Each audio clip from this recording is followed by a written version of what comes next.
Welcome back to another weekly GMBN Tech Show.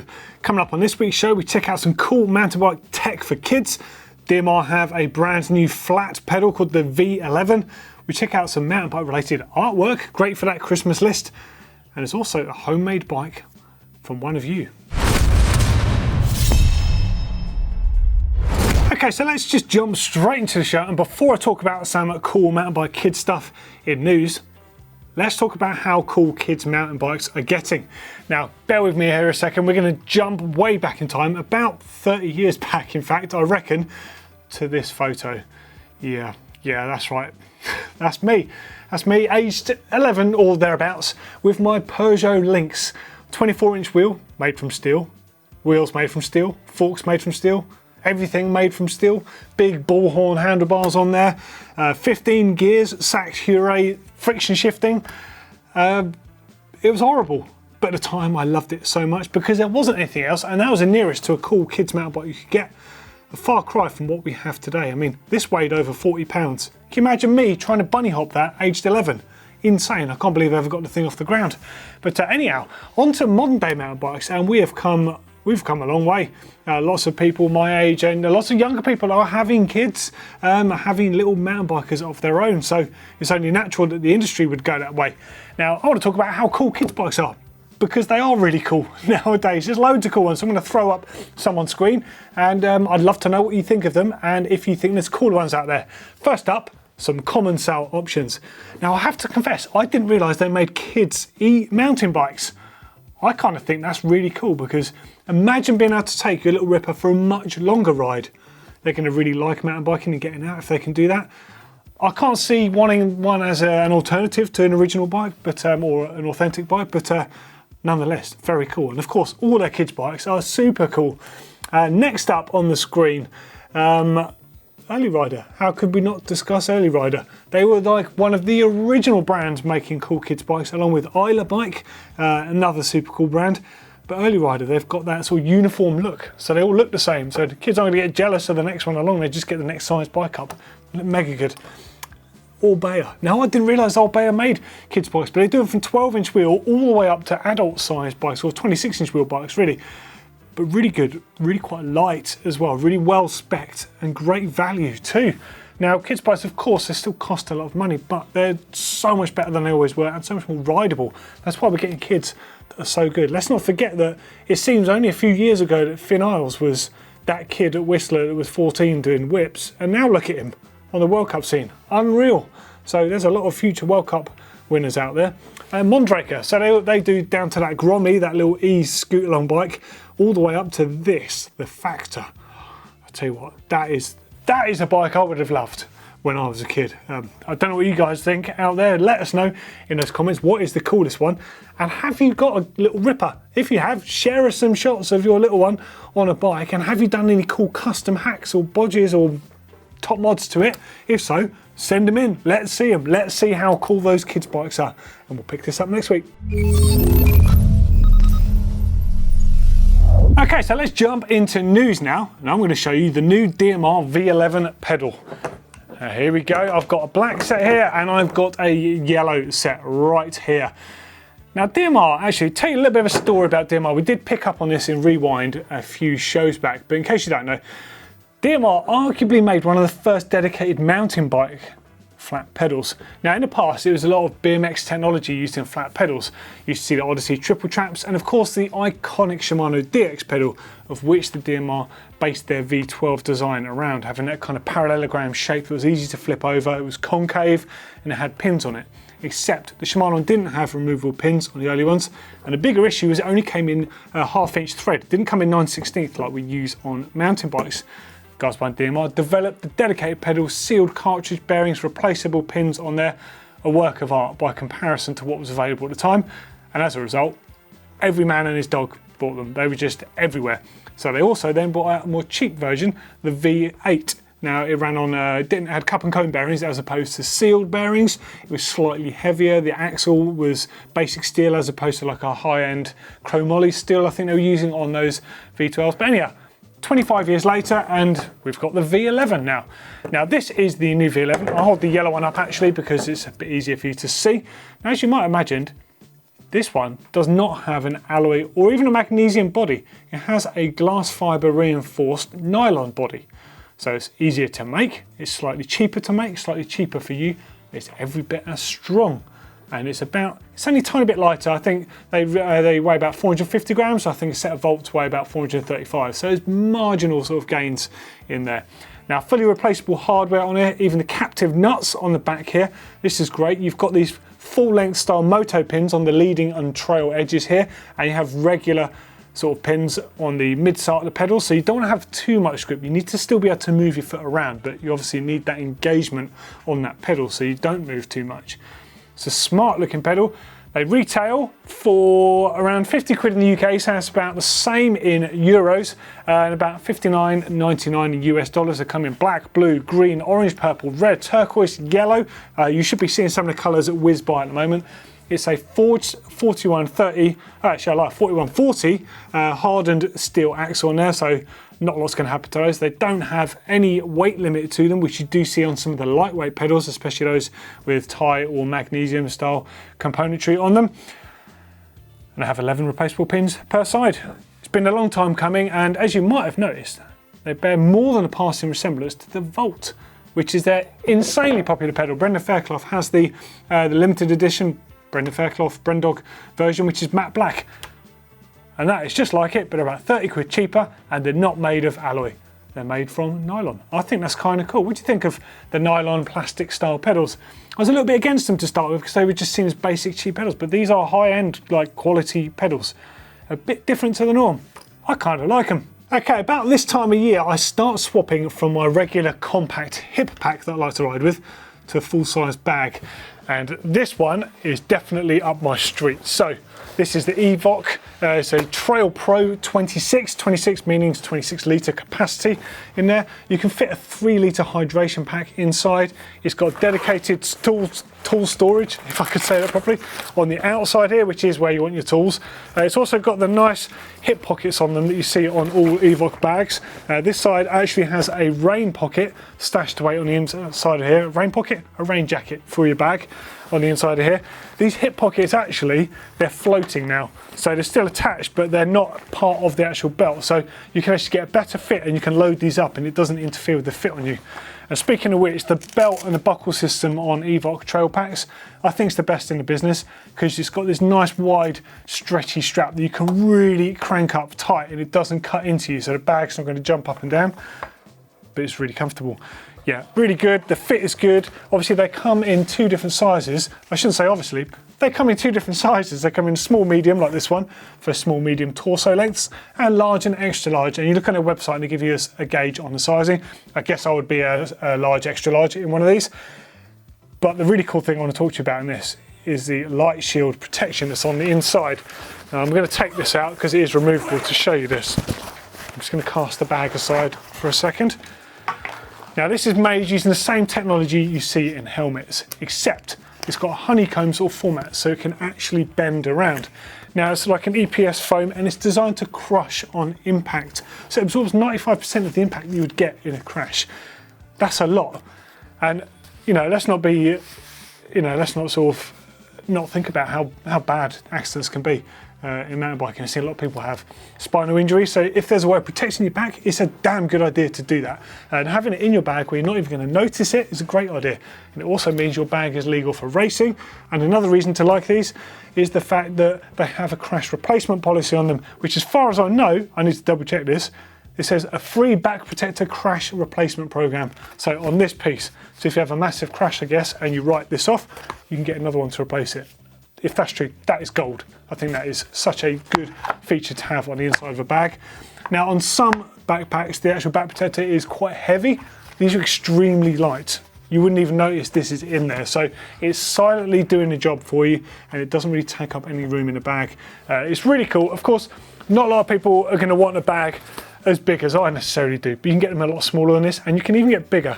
But this time of year, it's ideal because you can carry your water in there, you can carry all your supplies, carry a first aid kit, maybe a padded gilet or a puffer jacket, something like that, waterproof layer, bag to sit on at the pub, all the stuff you absolutely need.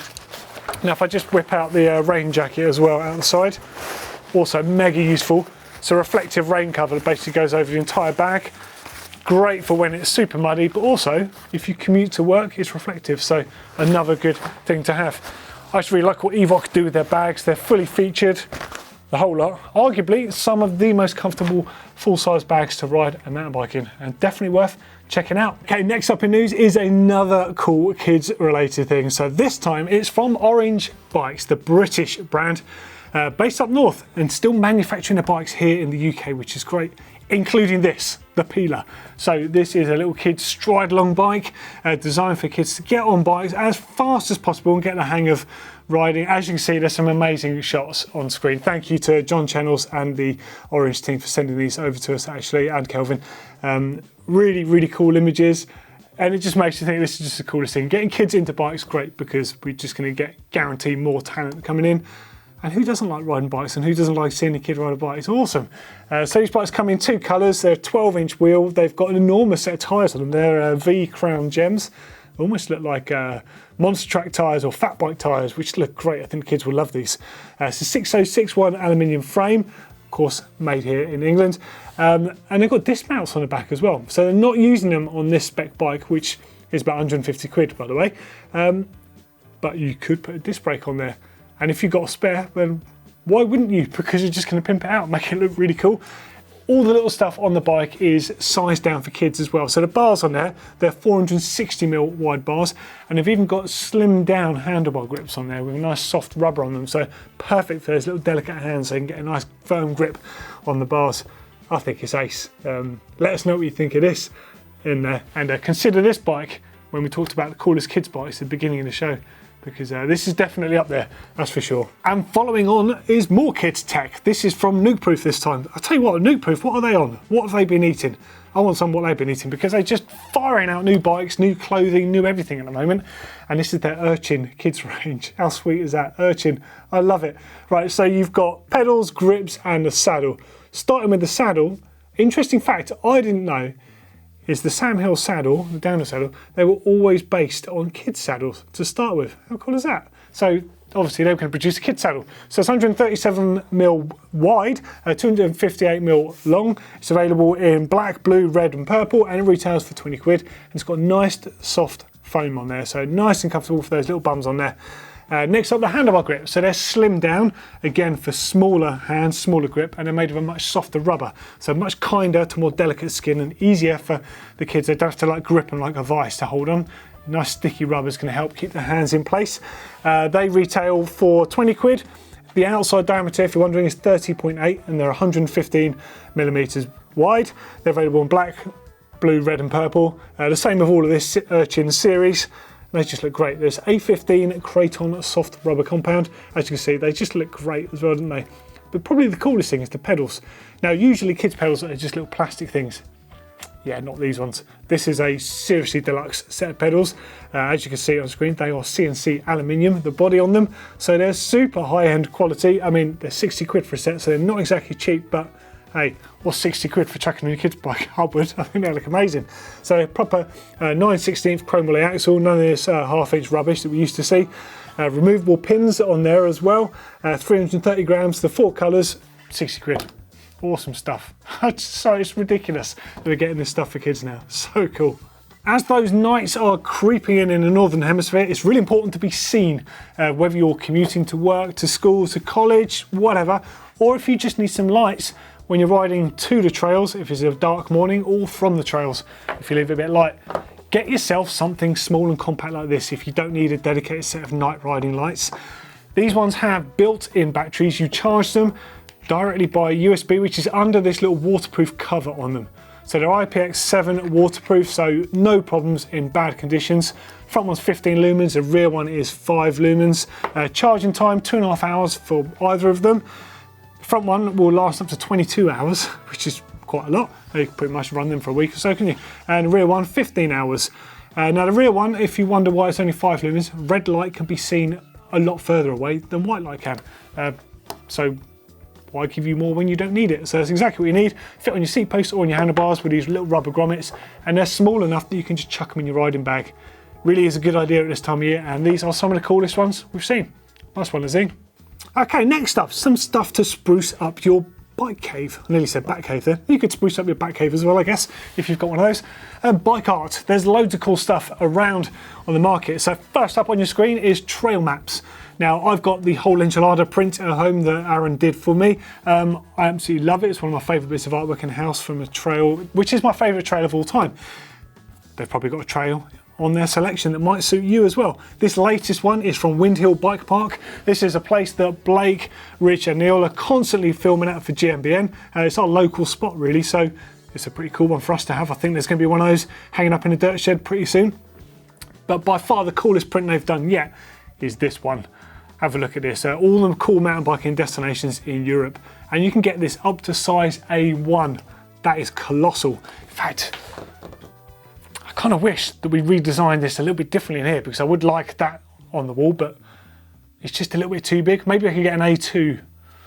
Maybe I'll have a little bit of a rejig behind us. I've only just moved in here and I'm already thinking about changing it. Either way, they make loads of cool stuff, so check them out. Great for stocking fillers. They'll supply them as prints or framed as well, so you can give them to someone as a gift or receive one as a gift. Okay, so next one is from Bike Print. So these guys, we found them on Instagram and they actually made this print for us. So this is a Pole Stamina 140. It's got our logo, I think it's down there. I'm looking at the lens, I can't really see, I think it's down there. And then it's got some details about the bike. Yeah, I think that's ace, super cool. The really nice thing about these blueprints of bikes is that they will do them for your own bike. So if you get in touch with them, you can have a print of your own bike in your bike cave. I think that's ace. And finally, last but definitely not least, I'm trying to convince the people that do our store to do these. I think this is ace. So, should I buy a new bike?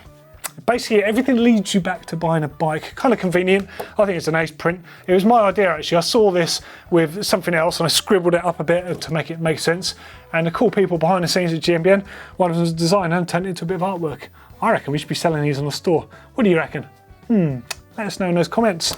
Now, has anyone out there seen any other really cool bike-related artwork? Because we would love to see it, and I'm sure there's loads of you out there that would love to see it as well, because it's nearly the time for giving, isn't it? A time of year when you want to give and receive gifts, and bike art, definitely something that I'd like to receive, so let us know in those comments and we'll see what comes out. And the last thing in news is, well, I've got a new bike, haven't I? So I just wanted to show you a picture of it. Here it is. Yeah, I got the Nukeproof Reactor ST, the short travel one. Now, would you like me to do a bike check on it? I haven't done any bike checks for a while. I could do a bike check on that because I've done some pretty cool stuff to it already, and I'm planning on doing quite a few other changes to it as well. If you want to see a bike check, I'd happily film one. That means I could get to go out and ride it and shoot it in the woods as well. If not, I'll chuck it on a future show. Let me know what you prefer down there. Okay, now let's have a look at some of the comments from last week's show. Now, this was in relation to the cost of bikes getting cheaper. Now, it was a bit of a ballpark comment, but I did refer it really in particular to this bike, which we showed on the show last week. If you want to see that, click back for last week's show.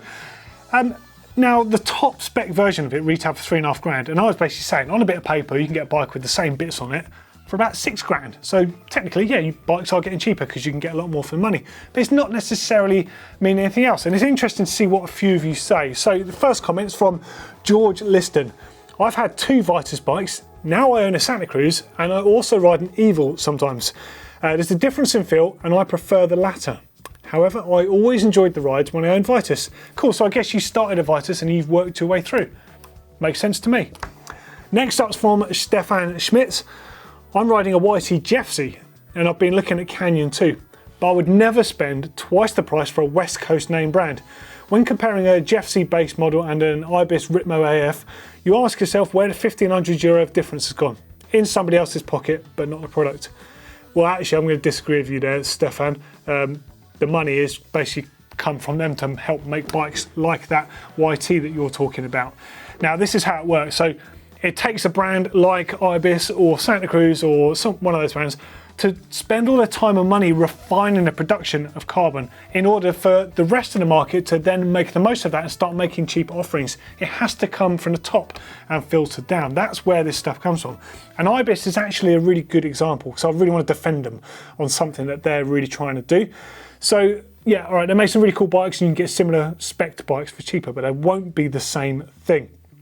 Now, Ibis are trying to take back manufacturing from the Far East and bring it back to America and employ local people to make bikes.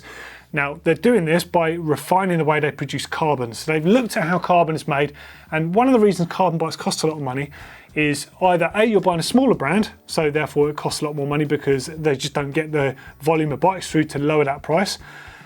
Or the other option is it just takes so long to make the bikes. So they looked at how carbon bikes are made and they refined it. So instead of taking, I don't know, like 100 pieces of carbon to make, it took like 50 with their new design. Don't quote me on that number, I'm just trying to give you an example. We ran a piece on it on a show a while back actually, there's some shots of it on screen.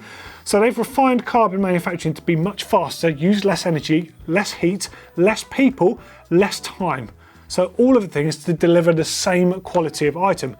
And not only did that take them a long time to develop it and to make all the molds themselves and to trial this prototyping to do it.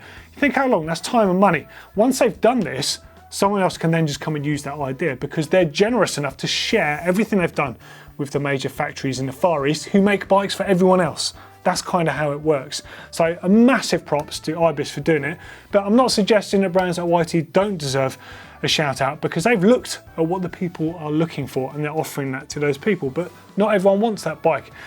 So the 1,500 euros you're talking about, basically the reason you're riding that is because of brands like Ibis. So massive big ups to Ibis for actually pushing the envelope and trying to share that knowledge to make the world and the industry a better place. I think it's super cool. Next up is from Not For Me. I have a Vitus Summit VR. I've had it for 2 years and it's never missed a beat. Now what's incredible is the few weak points it had have now been addressed. It comes now with full complement enduro bearings, better quality paint, and they've moved away from OEM WTB rims that were weak and dented easily. I'd have another in a heartbeat. Brilliant, brilliant stuff. Next comment's from Zach MTB. Nukeproof is a B brand. Okay, perhaps, yeah, I know where you're going with this. Perhaps I said this the wrong way or you took it the wrong way or both. What I'm referring to with A and B brands is nothing to do with the quality of the brand, it's purely about the size and the style of the brand. Now, brands I would consider A brands would be Giant, Trek, Specialized as an example, and they're brands that make absolutely every style of bike at every price point. They'll make commuter bikes, they'll make folding bikes, they'll make town bikes, they'll make BMX bikes, kids bikes, stride along bikes, e-bikes, mountain bikes, all mountain bikes, enduro bikes, downhill bikes at all price points. They have an enormous range. They are the A brands because they are the biggest brands. The B brands, as I said, it's nothing to do with quality. They'll just have a smaller range because they're a smaller brand, probably a bit more focused. And Nukeproof is a good example of that actually, because they started as a gravity biased brand by making bikes like the Mega. Really, they wanted to build bikes that they wanted to ride. And they're kind of still very core to that. They've developed a few more bikes along the way. They've made the gravel bikes now, the Digger. And of course, they've got the Cub Scout kids range, mainly because some of the staff at Nukeproof and now their kids are getting old enough to ride bikes, so they want to design them the coolest bike. So that brand, you watch it, is going to go from, you know, it could well move up to being an A brand one day. But like I said, it's not about the quality, it's about the sizing of the brand. So I should have explained that sooner. And that's just the way I'll talk about it anyway. Next up's from It's Toffee Dan. I know you, Toffee Dan. Why are you commenting on here? What about an Evil, Santa Cruz, Yeti, Forbidden or Uno? Some people are into nice cars, nice clothes, nice watches, nice motorcycles, etc. Nothing wrong with wanting a gangster bike.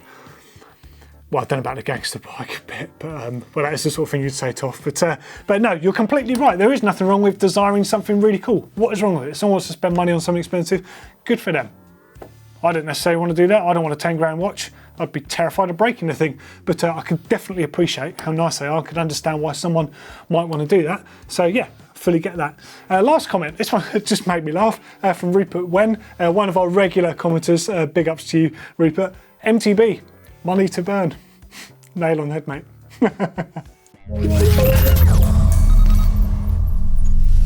Okay, now it's time for Bike Cave, and I'm actually just going to throw you back to myself because I filmed this for last week's show and we didn't use it because the show was quite long in the end.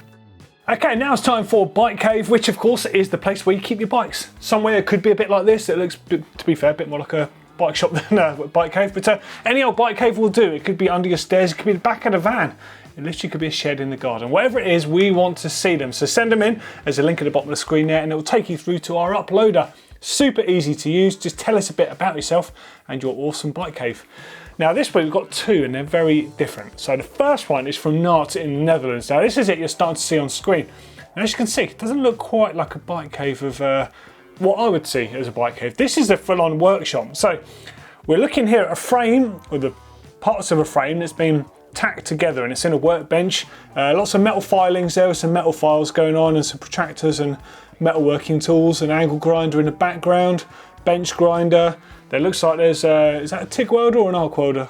I guess that's a TIG welder. There's a big gas bottle there, inert gas, and there's a lathe in the background too. So awesome. So the author of this one is from Nart in the Netherlands. He says, I broke my old homemade carbon frame at the chain stage past September.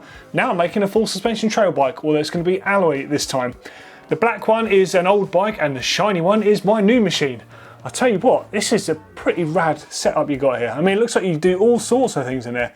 I'm guessing that's a make-do frame jig there, just to the left of the shot. It looks like you're into your boats as well, by the looks of things there. What's that camo thing up the top there? Interesting. But check the frame out. That looks really cool. And there's your welder with your mask saying Nart on it. Awesome stuff. I love this homemade aspect of stuff. Does anyone else make homemade bikes? We have seen some in the past on GMBN Tech, but I'd love to see some more homemade stuff. Honestly, if you've got any homemade stuff, please send us an email or let us know in the comments so we can get in touch with you. It'd be sick to see some homemade tech. Anything goes. It could be some components you've made yourselves, or it could be a complete bike like this. But mega. Look at that, the frame looks pretty good. The head tube on it with those entrances there for the cables to route in through there. A little shock cavity down by the bottom bracket shell there. So it's a low single pivot by the looks of it. Looking awesome. Tell you what, Nart, send us some pictures of that bike when you finished it. We'd love to see it. And also, out of curiosity, the fact you've made a carbon frame at home as well. Bonkers. Let's have a look at that as well. Yeah, send it in, please do. We'd love to see it. Awesome stuff. Really appreciate your bike cave, because that's not a bike cave at all. That's a complete bike workshop. Okay, now for something a bit more familiar to a lot of people. So this one is from Nicholas, and the first shot you can see is it just looks like a room full of bikes and stuff. So this is Nicholas from Tibro in Sweden. I rediscovered mountain biking 2 years ago, and your channel helped me create my own bike cave and start learning maintenance, service and upgrading my bikes. Dude, that's amazing. Well, thank you for watching the channel for starters. Hopefully we're giving you something back. So this is awesome stuff. So you say you live in an old house and you were blessed with loads of space in the basement, but once you'd renovated it, you didn't really want to start drilling stuff in. So you built, wow, so you built in a full framework, bench, storage and furniture. Okay, let's look at this. All right, so you're pretty handy with your woodwork then, a lot of battening going on there. Right, I get it. Right, now, so now looking through these pictures, actually it looks like it's all flush fit straight in there. You wouldn't actually know with the end result, but yeah, the grey looks really tidy. Bike rack at the bottom, the bench on the left, high shelf above that bench, tool board, big shelf across the top, making the most of that. I'll tell you what, when you've got the stuff in there, it looks like you've just screwed it all to the wall. It doesn't look like you've built a frame. Compress it under there too. I'll tell you what, that's a great idea. It's a wicked idea if you've got good space that you could use, but perhaps you're renting a property and your landlord won't let you start drilling into the place. That is a wicked solution. And actually, like battening wood doesn't cost that much, so it's actually pretty cost effective. And of course you can take it down, rebuild it in different shapes and sizes for your next property. That's a great bit of work. Nice bit of carpentry. I'll show this time to Blake actually, he'll really appreciate that. I bet you did it a bit quicker than Blake did his as well. It's amazing how much time you can take on something like Labour of Love, especially when you're supposed to be making videos for us. No, fair play to Blake, he made an awesome bike setup there. But I actually think I prefer you also, Nick, from your ingenuity. I think that's awesome. And I love that little tiny 20-inch Scott you've got there. And then you've got, here's your decorated version, so it's like a wardrobe, basically. Brilliant setup. Yeah, so you've got, looks like camping stuff on the top shelf there. And then you've got 3 different riding sort of wardrobes there with riding shoes. You've got some Shimano MEs in there. All sorts of stuff going on. And all your helmets and your riding packs. Wicked stuff. Thank you so much for sending those in. We'll have a bit of a return to normal because you guys sent us a load of images there. We'll have a return to normal, have some fun ones next week, I think. But keep them coming, we love them.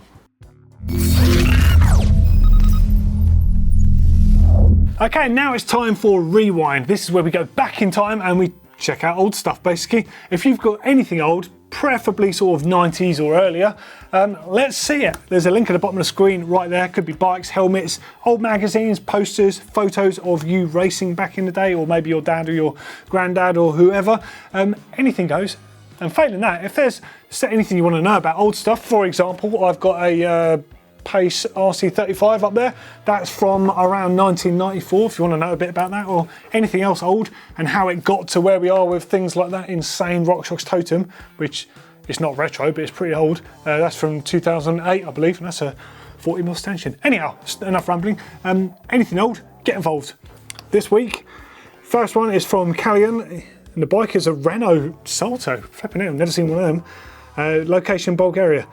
Hi, I'm loving the rewind section of your show, so I decided to send you my old Renault after I restored it. It was in very bad shape when I started out, but after I spent some time working on it, it became a very nice retro bike again. I love all this vintage stuff. You can see my other old MTB in one of the photos. Well, the first photo, the instant thing I'm drawn to actually is the hot chili. So it's got a low pivot. Is that a trunnion mounted shock? It might be one of the early ones. Hard to tell on there. Bergman triple clamp forks, the Zonic Shorty stem on there. E13 chain guide, loads of cool stuff on there.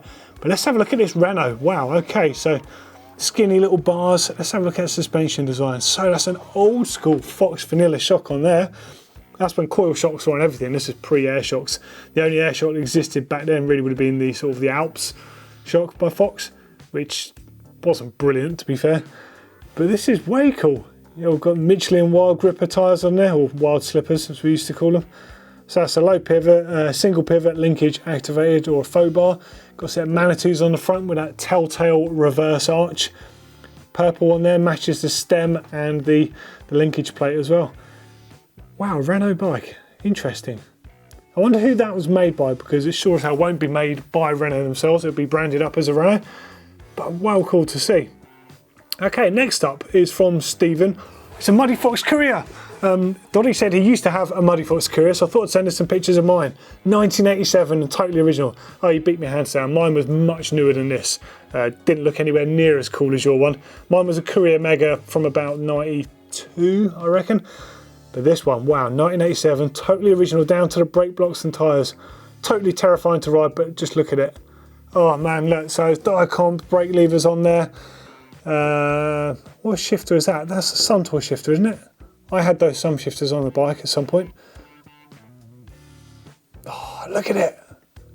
Look at this thing. Wow, so the original chainrings on there as well. A Muddy Fox, so a British Standard logo in there. Yeah, Suntour AX 5000. Even got Muddy Fox hubs on there. Wow. That is cool. Oh, and there's the glory shot of it. Oh man, look at that thing. God, look at the length of the head tube on it. Wow, so that's a, what is that, a 20 inch? It's got to be fairly big. I mean, bikes always look a bit weird in those days because they're 26 inch wheels, so trying to put like a large frame size with 26 inch wheels just looked odd sometimes. Oh man, super cool. Thank you for sending that one in, really appreciate that. Next up is a 1995 Kona Cooler from Martin in Wimbledon. I restored this bike over the summer, getting it back to the original spec. It's a 19 inch, I was fortunate to get a 16 inch from a girlfriend as well. No way. How cool is that? No way, and you've got two of them, same colours, same model year as well. So I had the Velocity stem, Marzocchi XC, what are they, 500s or 300s? I forget what came on there. Avocet saddle on that, on the girls one there as well. Grip shift SRT 800s. SUP rims by Mavic. Oh man, Kona was, I mean they're still cool to be fair, but they were like so cool back then with those aggressively sloping top tubes. I mean if you look at the top tube on that compared to the one that was on that Muddy Fox, you can see just how different things were. You know, they came out, they looked like mountain bikes straight out. Full business. Yeah, it was great. You know, Kona were one of the first brands to do dedicated tyres. They made their own tyres.